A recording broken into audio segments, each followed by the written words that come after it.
Anger is the second most powerful fuel in the world. The most powerful is inner peace. You were always taught as a boy to not show your emotions, to not be affectionate with other men. And so I was always conditioned to be more aggressive and be less loving. I didn't know how to express my emotions. So I'd play sports and I'd still want to fight. I wanted to destroy people. I got in this fight on a basketball court and I'm just like washing the blood off my knuckles. I'm a 30-year-old man getting in a street fight. What is wrong with me? That was a big wake-up call. And then for whatever reason, that moment flashed in my mind about how I was sexually abused when I was 5 by a man that I didn't know. And when I started to open up about this, everything changed. It gave me a sense of peace and freedom that I never felt before. It's become more of a mission and a duty to open up about the shame, the insecurity. And I said, I'm gonna create the school I wish I would have attended growing up. So I'm gonna call this the School of Greatness. For years, I was just interviewing people from all walks of life because I was on a journey to discover who was I. What is the mission? What does School of Greatness or Lewis Howes look like 10 years from now? To impact 100 million people a week. We all go through different challenges and obstacles in our life. We need to face these challenges. They're here to teach us something about ourselves and why we're here. So start accepting yourself, start letting go of the past, and move forward in a beautiful way.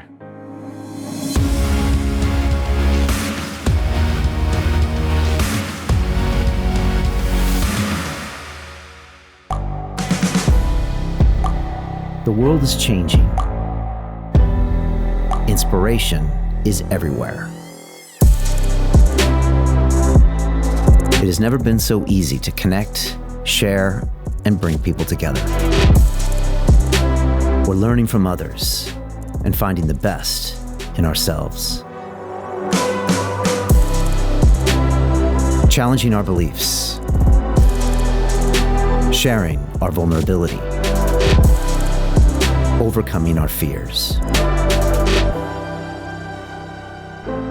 Transforming ourselves so we can transform the world. How far can we go? This is London Real. I am Brian Rose. My guest today is...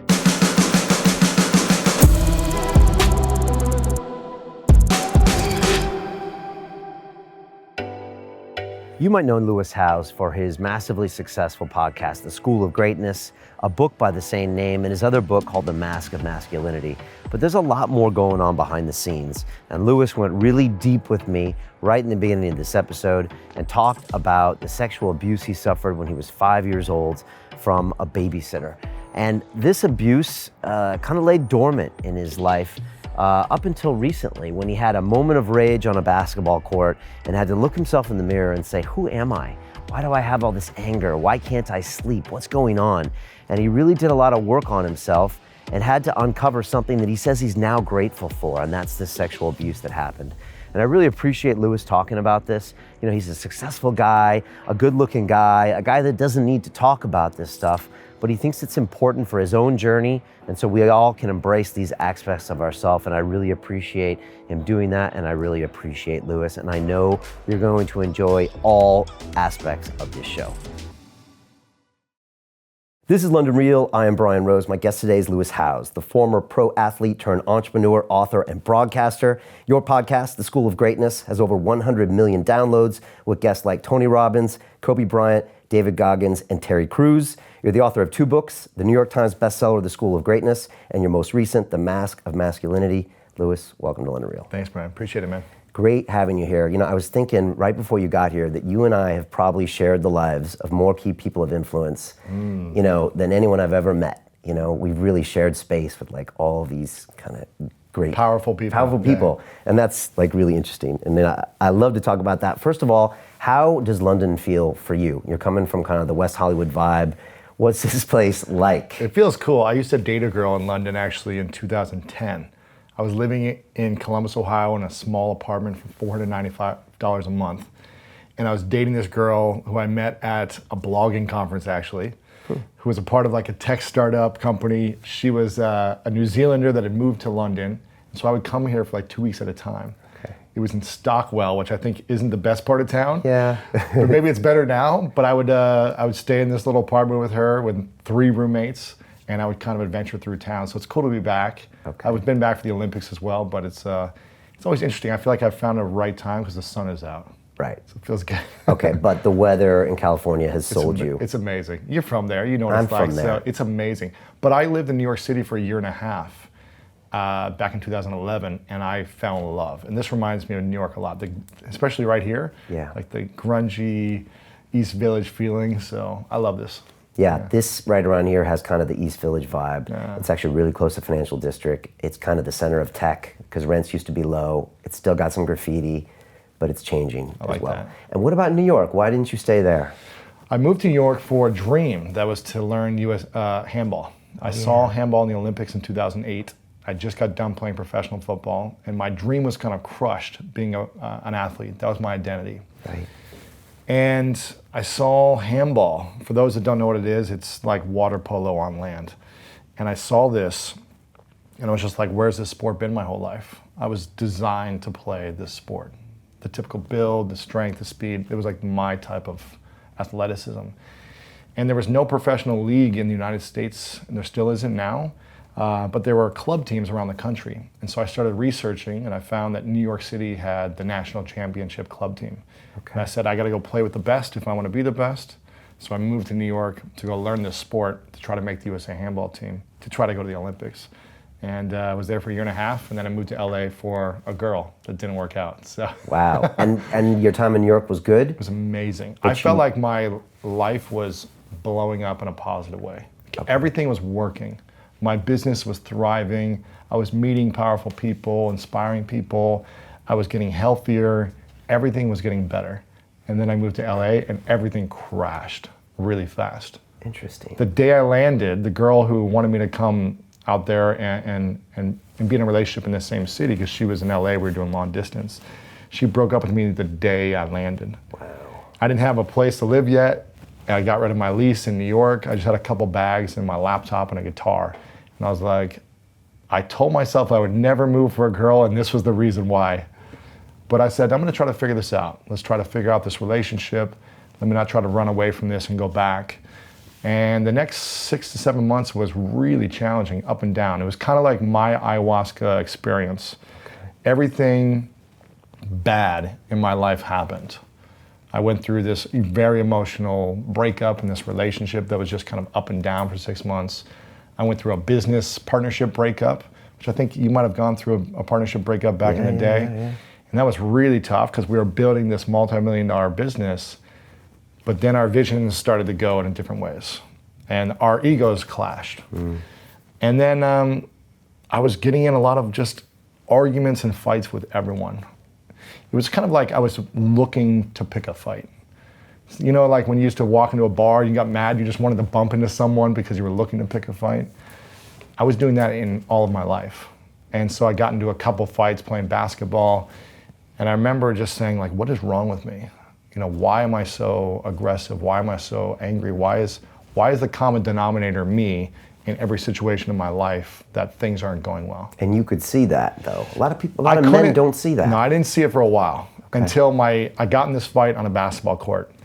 And it was a really scary moment for me because I didn't realize how strong I actually was. When I kind of let go of everything and got into a fight, it was a dark place. And you didn't have a history of fighting. I got in one fight when I was 13, okay, you know, with some other teenager, but that was my 2 only fights. And I was able to get this out in football. You know, I was able to legally destroy people. Right, because you grab them and throw them to the ground and you hit them hard. Body slam people, headbutt them as hard as you want to, full speed tackle, whatever you need to. Right. And I got all my aggression out for 2 hours a day in practice. So when I had no more football and when everything was going against me, I didn't know how to express my emotions. I didn't know how to communicate them in a healthier version. I didn't know how to get it out. So I'd play sports and I'd still want to fight. And this pickup game happened near you, and you're being physically, you play physical anyways. Play very physical. I was playing against a bigger guy, so it was 5-on-5 street ball. I was playing against a bigger guy that I'd never met before. He was older than me, bigger than me, and it was getting it was a tie game. Both teams were tight game. And for people that aren't from America, also on the West Coast, there's a lot of smack talking in pickup street basketball. All it is you suck, your mom this, you're horrible, you're weak, you're soft, everything. Right. So if you're already triggered emotionally, and like I was at the time, I took everything personally. Everything was an attack against my life. It didn't matter if they like elbowed me a little bit, said something, I wanted to destroy people. That's the place I was at in my life.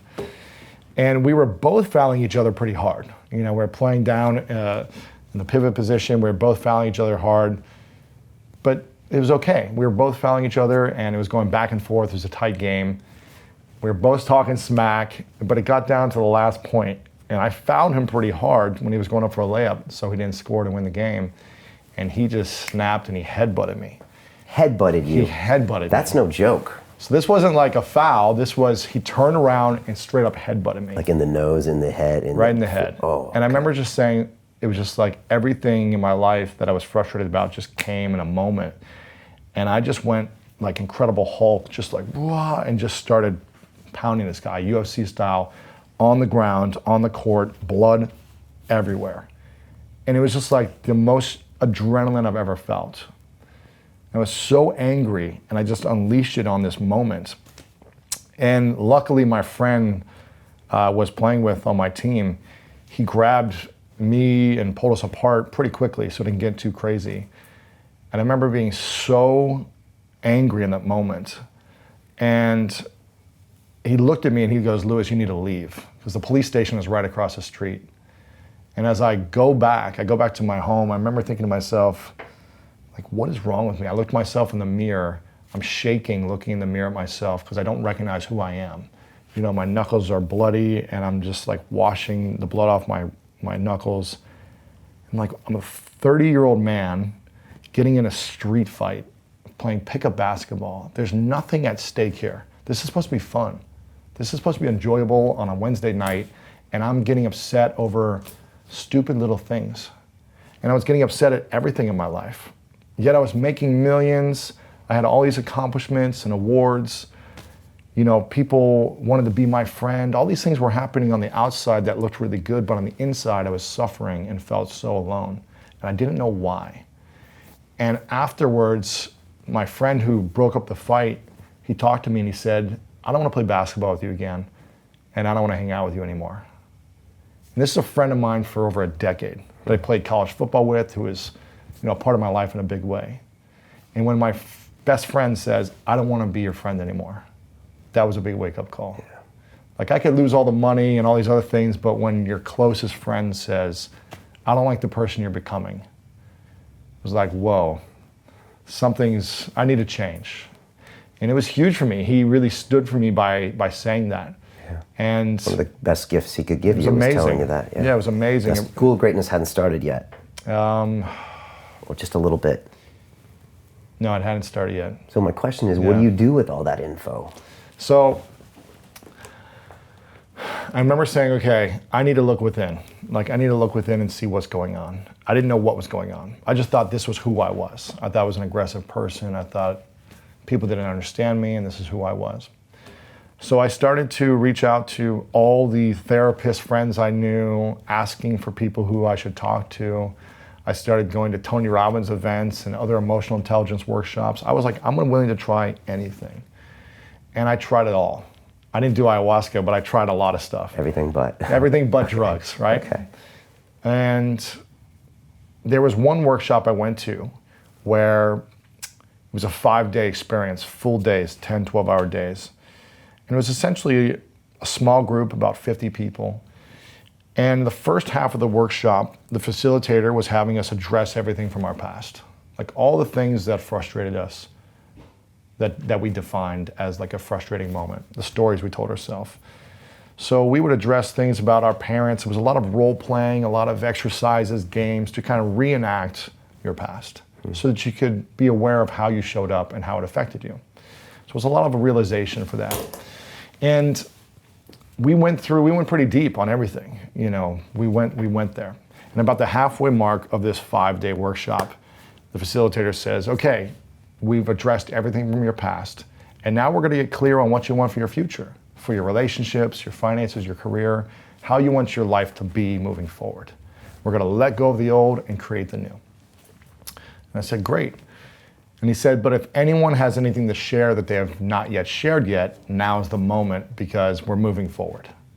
And so I'm thinking to myself, I talked about, my parents going through their divorce and always being in a toxic relationship and facing that as a kid and what that was like. But most of the room had, parents were divorced as well. I talked about my brother, how he was in prison for 4.5 years for selling drugs to an undercover cop when I was 8 years old. And I wasn't allowed to have friends during that time for 4 years and how that affected me. I talked about being in the special needs classes, having a 2nd grade reading level in 8th grade and being picked on in school the whole time. I talked about all these things, breakups that I went through and all this stuff. And then for whatever reason, that moment flashed in my mind of something that happened when I was a kid that I've never told anyone. And I just said, why have I never talked about this? Why is this haunting me my whole life? But no one's ever heard about it. And I just think it was because the moment, and I was willing to do the work and discover what was going on with me, that I was like, I just need to get this out. So I stood up in front of everyone. I remember I couldn't look anyone in the eyes. So I just stand up and I'm staring down at the ground the whole time because I'm so ashamed of what I'm about to say. And I looked down at the carpet and I, for the first time, open up and tell the story about how I was sexually abused when I was 5 by a man that I didn't know. And I remember just explaining everything, the details from the way the room looked, to the smell, the taste, the experience, the feel, everything. I just shared it all. And it was 25 years after the event happened. And I remember walking back to my chair, and right when I sat down, it was just like I erupted with tears. I couldn't control the feeling, the emotion. I was bursting. It was like I was just howling. Thankfully, there was like 2 women on each side of me that were just like, they were hugging me and they were crying. Everyone was kind of like in shock because I don't think they'd really seen a guy look like me talk about being sexually abused. For those who aren't here in person, I'm 6'4", I'm a big athlete-looking guy. And you look like the high school quarterback. Exactly, right? Yeah. And I look, I've never seen other people open about this on TV or on social media. I've never seen other men who were tall, straight men, athletic guys, open up about these things. Yeah. And so I just felt my whole life that I was the only one. No one ever talked about it. So it must be only me. So there must be something wrong with me. So I was really ashamed and felt like I was always being abused. I didn't know that was one of the main reasons until I started to open up and go through it all. But I think it's why in every relationship, I felt like I needed to be right. I needed to win every argument. In every sports game, I had to win at all costs. And if I lost, I was the worst loser in the world. It was like an attack on my identity. Everything was a personal attack against me. That's what I felt. And when I started to open up about this, everything changed. Everything started to change because it gave me a sense of peace and freedom that I never felt before. I used to always be up at night, laying in bed for hours. And I didn't know why. I just felt like, I guess I can't sleep. And it wasn't until after I started to really process these emotions and start to heal from the trauma, it's like I can go to bed in a few minutes. And I just have a sense of inner peace that I've never felt before. And it's been an incredible journey in the last 5.5, almost 6 years now, once I started to share the darkest secrets that I didn't want anyone to know because I was ashamed of. And once I started to go through it and address it and talk about it with every one of my family members and every one of my friends, that's when I started to heal. And I remember telling my friends and being really afraid of what they were going to think about me. Like they weren't going to love me anymore. They weren't going to accept me. And one by one, I told my family, and one by one, I told my friends, and it's like people trusted me even more. They loved me even more. And I always felt like, man, it's so crazy because you were always taught as a boy, at least in America, to not show your emotions, to not be affectionate with other men, to not put your arm around a man. Otherwise, you're looked at as gay or weak or soft or whatever word they want to use. And so I was always conditioned to be more aggressive and be less loving, when all I wanted to do was be more loving all the time. And it's been a beautiful journey. And I remember being very scared before I would talk about it with friends and start kind of like my heart would pump. I was like trembling and just very nervous and insecure before I would tell them, but I knew I needed to tell them. And eventually my friends were like, you should, so now my podcast has come out. It's been out for about 5 or 6 months during this process of discovery and everything happening. And my friends go, you should open up about this on your podcast. And I go, there's no freaking way I'm gonna tell the world about, these experiences. Like, my family has to love me, my friends hopefully accept me. The world, that's a scary subject. Isn't that weird? Because you haven't met the world. I know, but it's crazy. And I was like, well, this ruins my business, my reputation. I was so worried about what people think about me, the opinions of other people. And a few months go by and I realized because I'm scared, I need to do this. Because I'm terrified of what people are to think, that's why I need to do it even more. And it became a mission and a duty of mine. And it sounds like this is something for your documentary as well, that it's become more of a mission and a duty to open up about stuff that you went through almost 20 years ago that you never shared with anyone. The shame, the insecurity. And I remember recording an episode. The episode was actually 5 years ago. I'm in the 5-year anniversary next week. And I open up about it, and it takes me about 3 months to publish this because I'm still so nervous. I record it, I wait. And I remember publishing it finally, feeling like, okay, I'm ready. I publish it at like 10 o'clock at night. I send out one tweet. And I wake up the next morning with hundreds of messages from men sending me essays about all their sexual abuse experiences. And I was just blown away that it's happened to so many men. Right. It's less frequent with men, but men don't have any forum to talk about it. Zero forum to talk about it. Now there's some places you can talk about it, rain.com, 1in6.org. 1 in 6 men have been sexually abused. Yeah. I think it's least in America. Compared to 1 in 4 women. 1 in 4 women. Okay. And I think it's just a topic that people don't talk about because there's so much shame, especially with men. Yeah, it's a lot of baggage. So much baggage, so much shame. And how do you talk about it? When I was 5, it wasn't like I really knew what was happening. And it wasn't like you go up to your parents and say, you don't have these intelligent conversations as a 5-year-old. I just knew something really weird happened and it affected me. And I didn't know, when do you open up about it? Your parents aren't really asking you like, hey, if you've ever been touched, let me know. It just wasn't the thing we talked about. Yeah. So I think it's been an incredible journey because I look at my life before I was 30 and after 30. Because I never had peace inside before I was 30, and now I cultivate it every day. And it was because you understood that moment in your life and you came out and you could talk about it and start to process it. I think it was that moment and every moment, because there was a lot of things I was holding on to. I wasn't forgiving a lot of people. I was angry about a lot of people from my past. I did everything to prove people wrong. Right. I was driven. Which got you a long way. Anger is the second most powerful fuel in the world, I think. Because I would sacrifice my body, I would sacrifice sleep, anything to prove people wrong. And yet it was never enough. Right. It never made me feel good inside. Maybe for a moment, I felt like, yes, I proved them wrong. And then I'd always be angry afterwards. I was like, I still need a bigger goal to reach. I need more money, I need bigger accomplishments. It was never enough to make me feel fulfilled. Right. And that's what I started to learn about after I forgave and healed everything from my past, of all the people that I felt took advantage of me or hurt me or said something or whatever it may be. Whether it was accurate or not, I just said I'm forgiving everyone. I wrote everyone letters. I didn't send them to them, but I just wrote them letters. I journaled. I did ceremonies. I would burn the letters. I would bury them to start something new. I was doing my own spiritual ayahuasca, experiences to really process and grieve. And then the most important person I had to forgive was myself.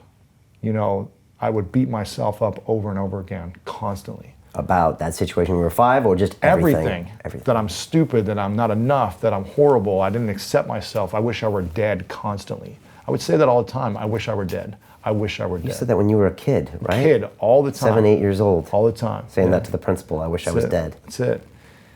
And I just feel like, I don't know.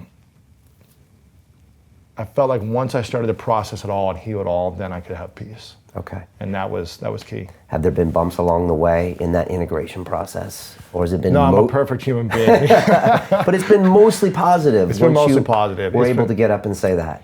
It's been mostly positive. I mean, listen, I think relationships are our greatest teacher. And, I still go through experiences with family and friends and intimate partners where I get triggered. Yeah. But I'm much more aware of everything that I do. And I'm quicker to acknowledge the mistakes I make and take full ownership for everything that I do. I just say, you're right. It's my bad. I made a mistake.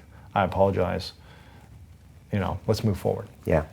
Well, I appreciate you talking about this. And Yeah. I know you just dropped a podcast like today where you go like you to the microphone for like under an hour, just about an hour, talking about all this. Yeah. Because until I started digging into you, I didn't know. I knew I've watched all your, many of your shows, if not all, but I didn't know this detail about you because there's a lot of other stuff to focus on, pro athlete and all these other things, and you're on Ellen and you're doing the Facebook show. But I was like, whoa. And I appreciate you talking about it because again, this kind of, and let's be honest about the image. I mean, you do have a certain image of this all-American guy, successful former athlete. And when you can talk about it, it opens the doors up a lot to a lot of other men and women around the world. And I know this for a reason. So last year, guy came on my show, John Joseph, right? Former lead singer of the hardcore punk band, the Cro-Mags, right? Doesn't get more kind of alpha than that, whatever that means, right? 10-time Ironman finisher, right? Also former Hare Krishna monk from the streets of New York, like really lived on the streets, right? And so he challenges me to do an Ironman race, and in the process of training for that in New York City, a lot of my past comes out. And it was really helpful that John had spoken openly about his own sexual abuse when he was in foster care as a kid. And he wrote this book called The Diary of a Cro-Magnon in 2006. And he said, Brian, I must have wrote this chapter over and over, 6 months in a row, crying. Crazy. Again, hard, street New York guy having to talk about the stuff that, that he had to talk about, some of the stuff you talked about. And that was really hard for him. And just open up about that was a really big deal. And so for me, having John being able to talk about that stuff, it helped me talk about it. So there's a point in the movie where we're at New York City, my crew, we're at this Airbnb, I'm in the bedroom crying, John's about to come over, and we know this is the time where I'm gonna tell John all about this. Wow. My crew doesn't know about this. They saw me the day before on a bike test, sweating, which turned into tears on this bike. And they're like, what the fuck's happened? I've never seen you cry, Brian. They've been with me for 6 years. And I had all these bad memories of New York City, because New York City is where I failed. It's where I threw everything away. It's where I overdosed. It's where all my dreams, everything went to shit. I let all my friends down. My girlfriend left me 4 years. My best buddy from MIT fired me, never talked to me again. All these triggers, and I'm just getting triggered. Oh man. I hated going back there. I didn't even want to go back. And I think John knew that. He's like, why don't you come to New York? So I sit on the sofa with him, and it's two guys talking about their traumas. And if John hadn't have talked about the sexual abuse, I don't know if I would have told him about it. Now, of course, there's cameras watching, and now, millions of people know, but it was really helpful. And again, man. I had some of the same reaction. So we have the footage in the can, we come back, and we're like, all right, what do we do with it?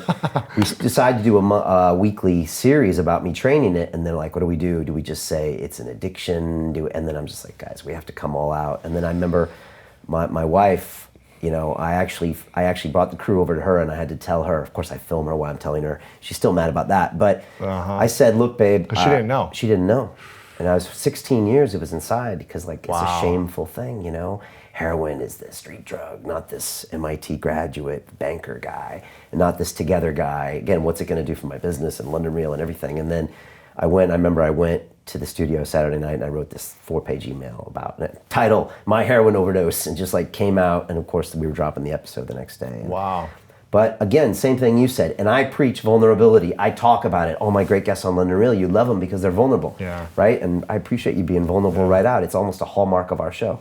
And yet, for me, it's hard. Take your own medicine. But again, the emails I got, just like you said, pages and pages and pages of people with, opiate addictions, problems, friends, fathers, successful people, and it's opened up so much stuff. And now I almost lead with it. I'm now so comfortable talking about it. Sometimes I make my guests uncomfortable before the show. I'll be like, I did a movie last year about my Ironman race and my heroin overdose. And they're like, what? I'm right there with you, though. This is my life. So, right. Yeah. So now you're with me. But it's really empowering to talk about. So I appreciate you talking about it. Your book, Mask of Masculinity, I guess it was kind of born out of a lot of this stuff. It was. Okay. I felt like when I talked about it on my podcast, and it's the second most visited link on my site still today, that podcast, that episode. And then I got the response from so many men who said, I've been married for 30 years with 5 kids, no one knows. My wife doesn't know, my kids don't know. This is what happened to me when I was 7, when I was 11. So men just opened up to me. And I was just like, I was on an emotional, I don't know, it was just hangover for weeks because of the letters I was getting. I'm not a trained therapist. I don't know what to say to people. All I can say is what's worked for me and what I went through. So I felt the weight of the world from all these men who were brave enough to just email me, let alone all the men who didn't say anything, but maybe felt pain and didn't know how to communicate it. And that's when I felt like, okay, what I do next needs to be for humanity at the biggest level. It's not gonna be sexy, it's not gonna make me money, it's not gonna be the popular thing. Everyone told me not to do it, but I said, this is something that I need to do for me and to serve men. And the women who are with men who maybe might be guarded all the time, or might get angry, or might feel like they never open up. How do you get through to the men like that? Yeah. How can we understand the men in our lives, our fathers, our brothers, our uncles, our husbands, the women who are with them? And I just felt like it was a duty of mine. And then, so for the next year and a half, I was like, I'm not gonna make money around this thing, but it's gonna bring me the most enjoyment and fulfillment ever. And if I can serve 1,000 people, 10,000, 50,000 people in a deep, meaningful way, then it's worth it for me. And so everything stemmed from that space of trying to continue to share my story, share other people's stories in the book, and give men tools to kind of break free, to be more vulnerable, and give women tools to understand the men in their lives better. Yeah. Yeah. Big conversation these days about masculinity. Oh man, it's All right? crazy. Let's talk about that a bit. It's crazy. I mean, we both had guests on. I've had Jordan Peterson on, so have you have. I had Elliot Hulse on recently, who's gone really big into the masculinity thing. Mm-hmm. I had Rose McGowan here a week and a half ago. Yeah. She talked She's about great. everything, the Me Too movement. And I asked her about collateral damage with the Me Too movement. I had Neil deGrasse Tyson, one of my first guys on this show, big guys at the time, 5 years ago. He's in my TED Talk. And I was telling her, I'm like, it feels like there's collateral damage here because his Cosmos 2 show was put on hold. And like, Really? I didn't know the details, but when I looked at it, it looked thin. And I was just like, okay, Rose, what about that stuff? And I felt like I had to ask her. And she said, you're right, Brian. She's like, that's not okay, the collateral damage. But she's like, I had to talk about this stuff and talk about my feelings. And so you just see a lot of people these days talking about male, female, good, bad. Mm-hmm. How do you jump into that discussion, or how should we look at that discussion, because it's very emotional as well? Yeah, it's very emotional. I think it's tough too for a lot of people, and even for me, like, I'm a very loving guy. I feel like I'm very nice to everyone. But even when Except on the basketball court. Exactly, but that was the old me. But even when I wrote that book and came out with it, there was like women who were like, yeah, but you hugged me too long, and I'm like, well, I don't know, don't hug me when you come up to hug me. It's like, and then they try to post, if they get upset about you, they just want to say whatever they want to say. And people can say anything, and it looks like it's true, but there's no proof. So that's the thing that's challenging. There are some men out there, nothing's happened to me, but I mean, there's some men out there where there's a lot of allegations, but it's like, well, maybe that woman was just upset with you, didn't like what you did or didn't do, and they're going to say something. Yeah, and it can kind of smear them without any proof of it actually happening, and maybe it didn't happen. I'm not saying it did either way, but it's like the court of public opinion as opposed to the court of law. It's really tough. It's tricky. And so I think that's the collateral damage, that like a lot of people can just say what they want, and people judge and trust it really quickly without actually knowing what's true. So I think it's just messy. And I talked about this last night at a speech I was giving, where we got to get back to just being human beings and just understanding that we're all human and sometimes things aren't perfect. Yes, there are boundaries and those should never be crossed. But I don't know, it's just like, there's some silly stuff, like, I don't know. It's like, I think it all has to be like a nuanced conversation. And it is. I know, Jack Dorsey's been making the rounds lately, and overall Twitter is a beautiful thing, but it also is horrible because it sets everything down to a soundbite and an image and a meme. And you can't understand someone like that. And, even Rose McGowan, I mean, you got to spend an hour and a half with her and you understand what she's about. You're like, okay, I get it. Mm-hmm. Otherwise, it's easy to see her as the short-haired woman that just wants to kill everybody. Exactly. And it is all about a nuanced, long-form conversation to understand who we are as humans. Yeah, and there's like, there's also like the double stigma too. Like I interviewed a very influential, powerful, famous older woman one time. I'm not going to mention who, because for me it wasn't a big deal. But right when she walked in, she's a big TV personality, like people would know her name. Right when she walked in, she goes, "Wow, you are beautiful, you are stunning." She's like, "I like them tall and hung." Like she was saying things that I was like, this is funny to me, right? This is like, okay, no big deal, whatever. She's friendly. But if the things was reversed, if a man said that to a woman, and she didn't stop, she went on and on for the next hour, very flirtatious, very, would make someone feel very uncomfortable if they weren't confident with who they were. And I remember thinking to myself, like, this is fine. Like, I don't really care because it's harmless. But if I was saying this to a woman right now, it would be spread around the world as like I'm the most horrible man ever for just saying something. And that's what's tough. There's like a double stigma, so. Yeah, and your career would be over. Over for like 5-10 years, right? Unless I did something to come back. So I think it's challenging because you have to be so sensitive and careful. And I'm very careful about what I say because everything's recorded. I'm very careful about the questions I ask, my responses, because that's the time we're in. I think it's unfortunate, but I think it's also good to make sure that people are held accountable, and that's what is important. But I think at some point we got to get back to being human beings.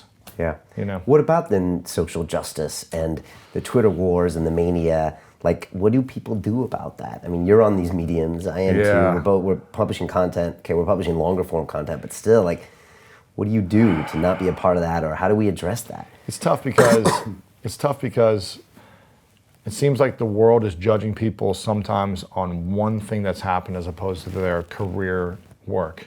You know, from one thing that you said and then discounting everything you've done in the last 6-7 years of the show if you messed up, right? It's like, and that's what's challenging. I've tried to distance myself from social media by allowing my team to have a criteria to post things everywhere for me, just so I'm not gonna react ever or slip up in any way.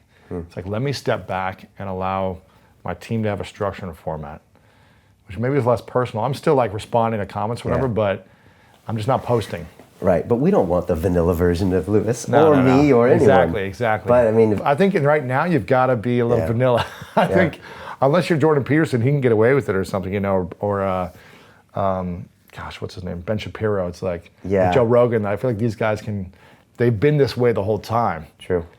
And so I don't know. It's like Donald Trump. He can kind of get away with like anything he says, in a sense. But it's like they've been this way. This is who they are. But if I'm coming from a place of positivity and inspiration, and I say one thing off, then my whole work is criticized. But this is kind of the new normal. And so, it's crazy, man. You know, it used to be court of law and things had to be proven. Now that doesn't really matter. Well, I mean, even with Neverland, Leaving Neverland, did you see this documentary? Yeah. What did you think of that? Because, all right. This is crazy, man. Because, you know. This is crazy. Okay. So I watched this last week. This is why I redid this episode of my show talking about my whole journey. Was it hard to watch or decide to watch? It was so hard to watch. I mean, it was beautifully shot. So I was admiring the work and the storytelling. I haven't watched it yet. It's unbelievable. I mean, the storytelling, it's beautifully shot. It's 4 hours long, but I could have watched another 4 hours. There are two men who were allegedly sexually abused for many, many years by Michael Jackson. I believe them fully because everything they were saying, you can't make that stuff up about the feelings you had, the emotions, how you felt during this time. I was just nodding my head. Every time they were talking, I was like, wow, that's how I felt. So I just believe them based on, there's proof that they were sleeping in Michael Jackson's bed for many nights, for many years. And all the things they said after that, I was just like, wow, you can't just make that up. So it was really sad. It's very sad for me because I'm a big fan of Michael Jackson. Right, of course. But now I'm just like, this really sucks. Okay. Really sucks because these kids were, here's the thing, you know, in the documentary, both the kids were like, well, they said that Michael Jackson and these boys, that God brought them together and this is how we show our love together. This is how we express our love for each other. So it's never like Michael Jackson like forced them to do anything. It's not like he was slamming them up against walls or whatever. It was a manipulation. And when you're a 7-year-old and God is telling you this is how we show our love for each other, and God, who's Michael Jackson, is giving you attention, it's really sad to know that that was happening for many, many years for lots of kids. So I'm just sad by it. Okay. Really sad. All right. Made you angry too. Made me angry because there's so many boys that are facing this and they don't know how to talk about it. Lots of boys. And these are 25, 35-year-old men now talking about it. Right. And how it's affected every decision of their life.